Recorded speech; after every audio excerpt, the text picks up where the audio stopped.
Meet the Australian zebra finch.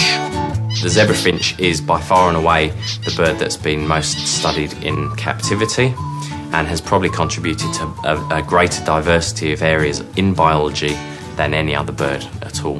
The zebra finch has had a meteoric rise to scientific stardom. Zebra finches were exported from Australia almost from the point of colonisation by Europeans.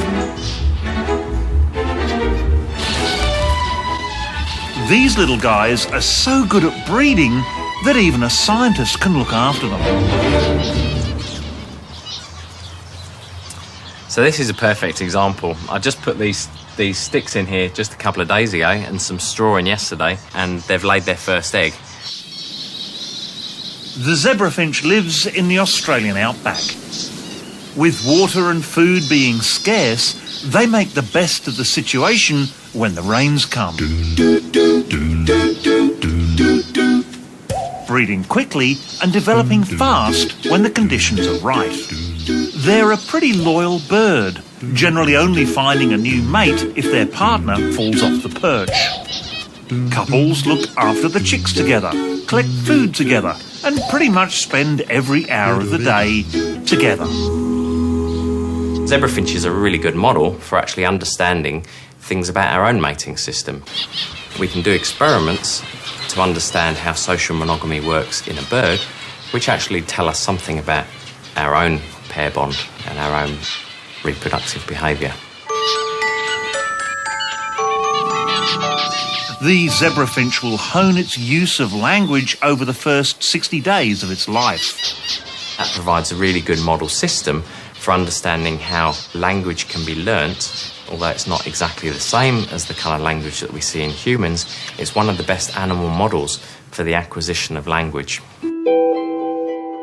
They've actually been able to identify a number of areas in the brain which are specifically involved in the production of songs. And that is really it is the nerve centre for the production of song. And individuals with very large vocal centres produce more complex songs. It's great to have a voice when you're constantly under threat. But it's the songs that these beautiful birds trill to each other that pushes them to super science status.